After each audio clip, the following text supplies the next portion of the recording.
पिछले क्लास में हम कुछ क्वेश्चन करा रहे थे कि नहीं? हाँ, अभी भी हम थोड़ा दो चार क्वेश्चन और करवाते हैं, तब जाके खत्म करेंगे Newton second law of motion. तो शुरू करें Newton third law of motion. ध्यान से सुनो, सब आसान आसान सवाल करा रहे हैं, जैसा कि हम लोग मोशन इन स्ट्रेट लाइन में पढ़ चुके हैं वैसा सवाल कराएंगे। जैसे एक क्वेश्चन है कि यदि momentum 3t² plus 2t plus 5 momentum दिया हुआ है, 3t² plus 2t plus 5 momentum, p माने मोमेंटम, पता है कि नहीं? Find number average force in time t बराबर 2 सेकेंड से लेकर के t बराबर 4 सेकेंड। हमको निकालना है एवरेज फोर्स t बराबर 2 सेकेंड से लेकर सेकेंड तक, और एक वो निकालना है हमको इंस्टेंटेनियस फोर्स t बराबर 1 सेकेंड।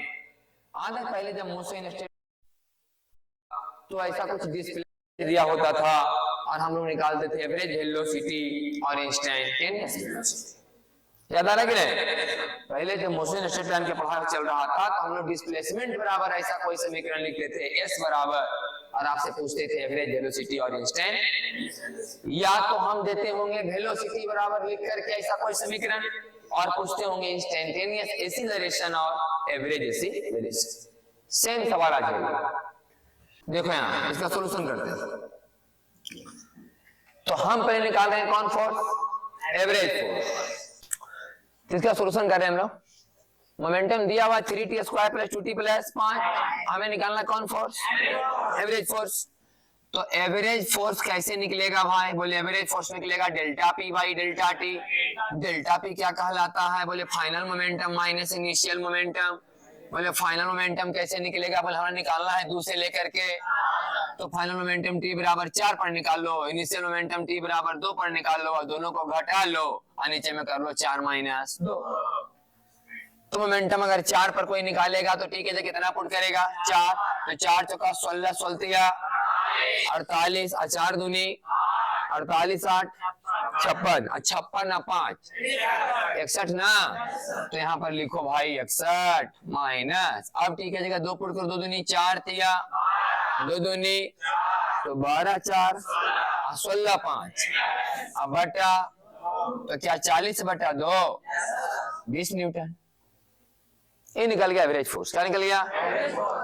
क्या अगला सवाल में हमसे पूछा जा रहा है इंस्टेंटेनियस, क्या इसका फार्मूला हमें लगाना चाहिए dp बाई dt? क्या लगाना चाहिए? आपको याद आता होगा कि 2 पर हम निकलवाना कहीं पर है, मतलब एगो होले 1 एगो होले 1.00001, ऐसे करा वाली ना। बेसिक याद करो जब पढ़ाते थे तब कि एक बार 1 पर एक बार 1.001 पर, जैसे भी निकले 2 और 4 पर, 2 और तो 4 पर निकाले, फिर 2 पर निकाले, 4 वाला में 2 वाला को घटाए, अब बटा 4 माइनस 2। वैसे ही 1 पर इंस्टेंटेनियस का मतलब एक बार निकालो 1.001 पर, एक बार 1 पर, और दोनों को फिर 1.001 माइनस 1। लेकिन ये काम करने के लिए फॉर्मूला आता है ना, डिफरेंस। तो कर दो भाई डिफरेंशिएशन, 3t² का 60, अरे बोल 3t² का और 2t का और 5 का, खत्म। अब बताओ इसका मान कितना पर निकालना है भाई? t बराबर तो 6 गुना 1 प्लस बराबर यह। अभी हमने आपको मोमेंटम दिया और आपसे निकलवाया एवरेज फोर्स और इंस्टेंट। इसी ढंग से मिलता जुलता दूसरा सवाल हम देते हैं। हम इस बार क्या है कि फोर्स ही दे रहे हैं आपको। क्या दे रहे हैं आपको? फोर्स। F बराबर 3t² प्लस 2t, और आपसे क्या पूछेंगे? मोमेंटम।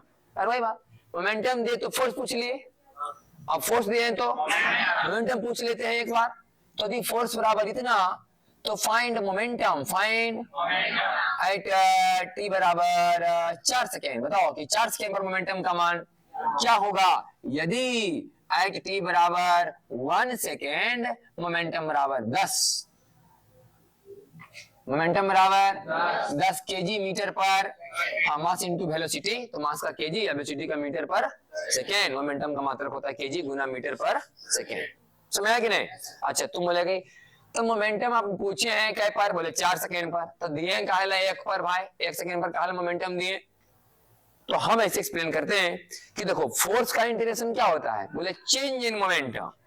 अरे बोलो वेलोसिटी का integration change in displacement, velocity का इंटीग्रेशन एक्सीलरेशन का integration change in velocity, change in वेलो। हाँ, ये कहना तो अच्छा नहीं लगता है कि वेलोसिटी का इंटीग्रेशन बराबर डिस्प्लेसमेंट, नहीं, अच्छा की तरह बोलो कि वेलोसिटी का इंटीग्रेशन बराबर चेंज इन डिस्प्लेसमेंट, एक्सीलरेशन का इंटीग्रेशन बराबर चेंज इन वेलोसिटी, फोर्स का इंटीग्रेशन बराबर चेंज इन मोमेंटम।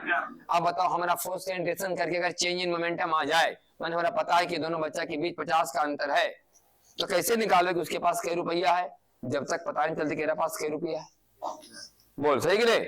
अगर हमें पता चल जाए कि दोनों का अंतर 50 रुपया का है, तो बताओ इसके पास कै रुपया है। बोले इसके को बताना होगा कि इसके पास कै रुपया है। वही बात, क्योंकि फोर्स का इंटीग्रेशन करेंगे तो चेंज इन मोमेंटम आएगा, तो चेंज इन मोमेंटम तुमको मालूम रहेगा। तो 4 पर मोमेंटम कितना होगा ये निकालने के लिए पहले एक का तो पता होना चाहिए, ताकि दोनों के मोमेंटम के अंतर तो यहाँ से निकल जाएगा। फोर्स का इंटीग्रेशन करेंगे, चेंज इन मोमेंटम निकल गया कि मोमेंटम 4 पर और मोमेंटम 1 पर का अंतर कितना है, ये तो आंसर दे देगा फोर्स का इंटीग्रेशन। तब 4 पर कितना है भाई, ये पता करने के लिए पहले 1 पर पता होना चाहिए कि नहीं। बोल समझ आ रहा है कि नहीं? इसलिए ऐसे सवालों में किसी जगह पर मोमेंटम दिया रहता है और दूसरी जगह पर पूछा जाता है, क्योंकि फोर्स का इंटीग्रेशन चेंज इन मोमेंटम देता है। तो हम इसको सोल्यूशन ऐसे करेंगे कि देखो भाई चेंज इन मोमेंटम का तो फॉर्मूला है एफ डी टी का इंटीग्रेशन, अरे है कि नहीं? तो फाइनल मोमेंटम क्या ऐसे लिखे बुझाया कि नहीं? कैसे लिखे, डीपी का इंटीग्रेशन, अरे ऐसे लिखा वाली ना, अरे रे ना बोला जाली डेल्टा पी जी, डेल्टा पी बराबर एफ डी टी का इंटी फाइनल मोमेंटम माइनस बराबर 3t square plus 2t dt काइन t, सही है कि नहीं? फाइनल का मतलब t बराबर कै पर, 4 पर, इनिशियल का मतलब t बराबर कै पर, 1 पर, इसलिए 3t स्क्वायर प्लस 2t का इंटीग्रेशन करेंगे हम लोग 1 से लेके 4 तक, अरे 1 से लेकर के 4 तक करेंगे, सही है कि नहीं? t बराबर 4 पर कितना आएगा भैया, निकालना है, तो निकालना है, ये तो निकालना है ना जी। आई कितना है जी, 10। t बराबर 1 पर कितना है, t बराबर 1 पर मोमेंटम का मान कितना है, और 4 पर हमें निकालना है, 4 पर हमें, बोल भाई 3t पर पावर 3/3 2t पर पावर 2/2 का इंटीग्रेशन 1 से लेकर के तक जी। क्या 2 से 2 कटेगा, क्या 3 से 3 कटेगा? तो मोमेंटम अगर t बराबर 4 पर आप चाहते हैं तो इधर बताओ क्या करना चाहिए हम लोग को, t बराबर 4 पर निकालने के लिए t बराबर 4 पर माइनस 10, बताओ t का मान क्या रखेंगे जी, 4 का 16 चौका और फिर 4 चौका 64 और 16 80, अरे बोल कितना, और t का मान कितना रखेंगे अभी, तो यहाँ पर 1 है, यहाँ भी तो 1 1, अरे कितना हुआ ये 78 हुआ कि नहीं, 78 10, इसका मोमेंटम t बराबर 4 पर कितना आएगा जी, 88 केजी माने मास, मीटर पर सेकेंड माने वेलो। अगले मोमेंटम समझ आया कि नहीं? एक आसान क्वेश्चन और करवा लेते हैं इसी में, एक वैरायटी का और, यदि फोर्स बराबर यही मान लो कि लिखा हुआ है 3t स्क्वायर माइनस कितना 2t, हाँ यहाँ प्लस लिखा है, अरे माइनस लिखा कोई दिक्कत नहीं, 3t square minus 2t, find average force, find t बराबर 1 से t बराबर 2 तक, t बराबर 1 से t बराबर, हाँ डायरेक्ट एकदम फॉर्मूला पता है आपको भाई, एवरेज फोर्स बराबर फॉर्मूला आपको बताया गया है, एफ डी टी का इंटीग्रेशन बाई डी टी का इंटी, अरे बोल बताया गया कि नहीं? सबसे लास्ट फॉर्मूला ही ना ले जी, एफ डी टी का इंटी और बाई डी टी का इंटीग्रेशन, समझ आया कि नहीं? अच्छा वैसा क्वेश्चन हम करवाएं कि नहीं जिसमें v बराबर u प्लस टी, s बराबर टी प्लस, कर ली ना? अच्छा ठीक, तो 3t स्क्वायर माइनस 2t और dt का इंटीग्रेशन 1 से लेकर के कहीं तक जी 2 तक, अब बटा dt का भी इंटीग्रेशन 1 से लेकर कहीं तक 2 तक, बराबर बोलो 3t पर पावर 3/3 होगा कि नहीं, 2t पर पावर 2/2 होगा कि नहीं, और इसका मान 1 से लेकर के, और dt का इंटीग्रेशन ये भी 1 से लेकर के, 3 से 3 और 2 से 2, t का मान क्या रखा जाएगा, 2 2 दूनी 4 दूनी 8, 6 नहीं 2 दूनी 4 दूनी, आई 2 दूनी 8 में 4 गया तो 4 लिखेंगे। अब कितना रखेंगे यहाँ, तो 1 यहाँ भी, तो 1 माइनस 1, अब बीच में, अब बटा 2 माइनस, बराबर बोलो 2 ना, कितना आ गया एवरेज फोर्स? तो 4/2 भी होती ना। अच्छा, 4 ही थे। सही है कि नहीं आप? ठीक, लिखो अब इसको।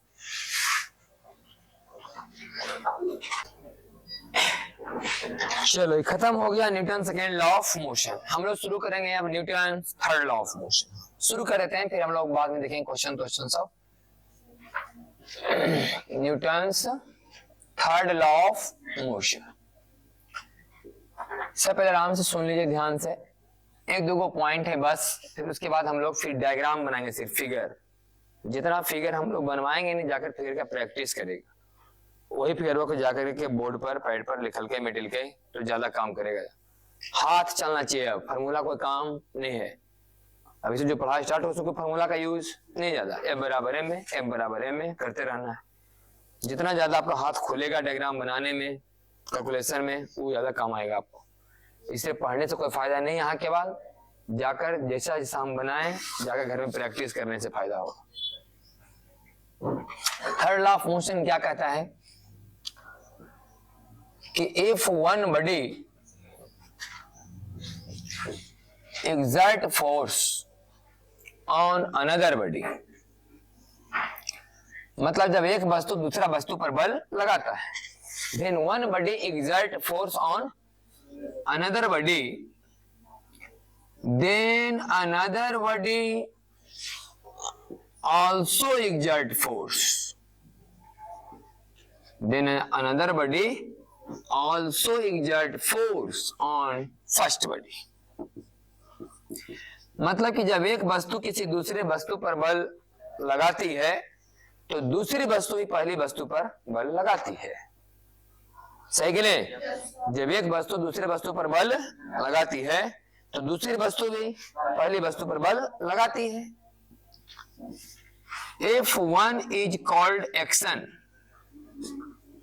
if one is called, यदि एक बल को क्रिया कहा जाए,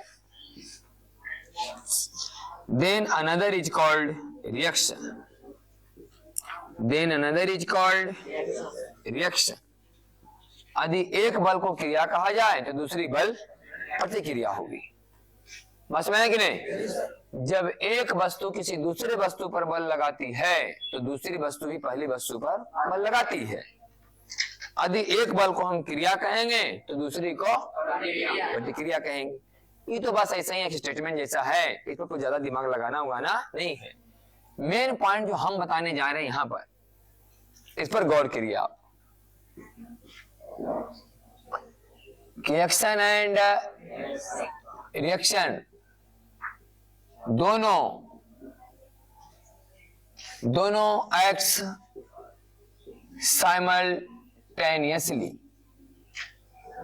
साइमल्टेनियसली मतलब एक साथ। ये जो एक्शन और रिएक्शन होता है ना, दोनों एक साथ लगते हैं। ये नहीं कि पहले ये लगा तो एक्शन, फिर बाद में वो लगा तो रिएक्शन, ये चीज बोलना नहीं।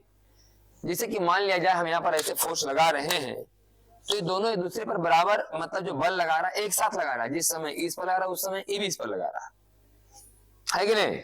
तो ऐसा लगता है कि दोनों जाके ठीक है भाई, तो इसमें तो ठीक लग रहा है कि चलो दोनों एक साथ बल लगाया। लेकिन कभी कभी होता है कि मान लिया रेस्ट में जाकर ऐसे मारा तो सामने को लगता है कि पहले ई जाके मारा तब ई इसको चोट दिया। हाँ, ये कोई आदमी की लड़ाई नहीं हो रही है कि जब पहले देखा लियो तो ही जाके और मानी, है कि नहीं? क्योंकि आदमी खड़ा हो दो लड़ लो, आई खड़े आओ जाके दल को दे, तो आदमी देखा ना भाई कि नहीं निकले गलती को लिया माल के, तभी माल के। अगर यहाँ ऐसा है भी कि रुकल है जाके इसमें टच किया तो ये नहीं कहेंगे पहले ई मारा, हम ही देखेंगे जिस समय कांटेक्ट एकदम मैंने कांटेक्ट होना ही शुरू हुआ होगा कि एक दूसरे पर बल लगना शुरू।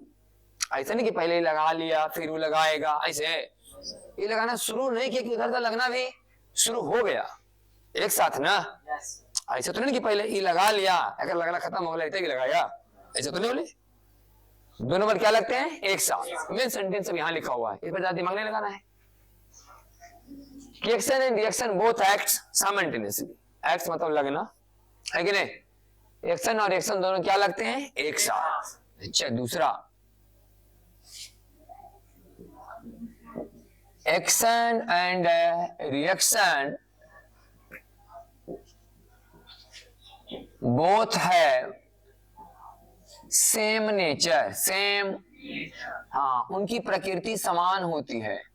प्रकृति समान होने का मतलब हुआ ने कि अगर एक मैंने पहला दूसरा को पुश कर रहा है तो दूसरा भी पहला को पुश करेगा, अगर पहला दूसरा को पुल कर रहा है तो दूसरा भी पहला को पुल करेगा, सेम नेचर।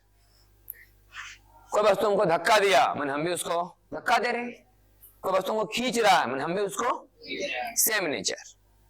नेचर क्या है? सेम है। बात समझ आया कि नहीं? सेम नेचर के होते हैं। तीसरा, action and reaction both have same magnitude. Magnitude समझता होगा ना, परिमाण। माने कि एक अगर दूसरा पर 15 न्यूटन बल लगाया तो दूसरा भी पहला पर 15 ही न्यूटन बल लगाएगा। समझ आया कि नहीं? पहला अगर दूसरा पर 15 न्यूटन बल लगाया तो दूसरा भी पहला पर।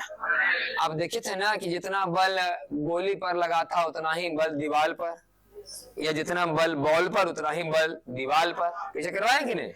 हाँ, समान बल न हले, जितना बल बॉल पर उतना ही बल दीवार पर, परिमाण दोनों का सेम। सही कि नहीं? अच्छा, एक्शन और रिएक्शन जो होते हैं दोनों अलग अलग वस्तु पर लगते हैं, एक ही वस्तु पर दोनों नहीं। देखो, एक वो लगल है बॉल पर, एक वो लगल है दीवार पर। अगर इसको एक्शन बोलो तो इसको रिएक्शन बोलो, इसको एक्शन बोलो तो इसको रिएक्शन बोलो, लेकिन दोनों एक्शन रिएक्शन के वस्तु पर लग रहे हैं। ऐसा नहीं कि बॉले पर एक्शन, बॉले पर रिएक्शन नहीं। अगर बॉल पर एक्शन तो फिर दीवार पर रिएक्शन, दीवार पर एक्शन तो बॉल पर रिएक्शन। मतलब कि दोनों अलग अलग वस्तु पर लगते हैं, एक्शन और reaction. Action and reaction acts on different body, acts on different body, अलग अलग वस्तु पर लगते हैं, अलग अलग वस्तु पर लगते हैं।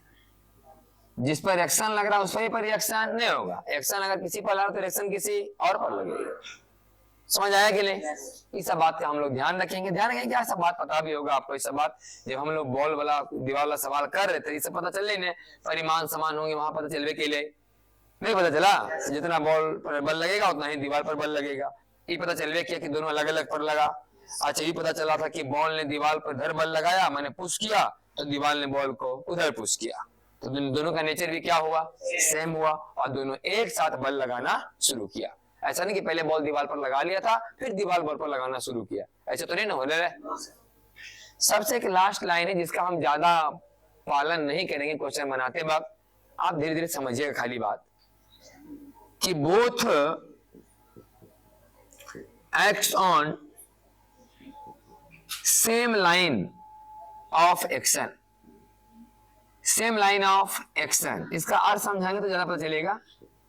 एक ही रेखा के अनुदिश लगते हैं, एक ही रेखा के। हाँ, इस बात का थोड़ा ज्यादा व्याख्या करने के लिए, समझाने के लिए बच्चा को एग्जांपल देते हैं नाव वाला। कि मान लो कोई मल्लाह है, कोई मल्लाह है जो नाव चला रहा है।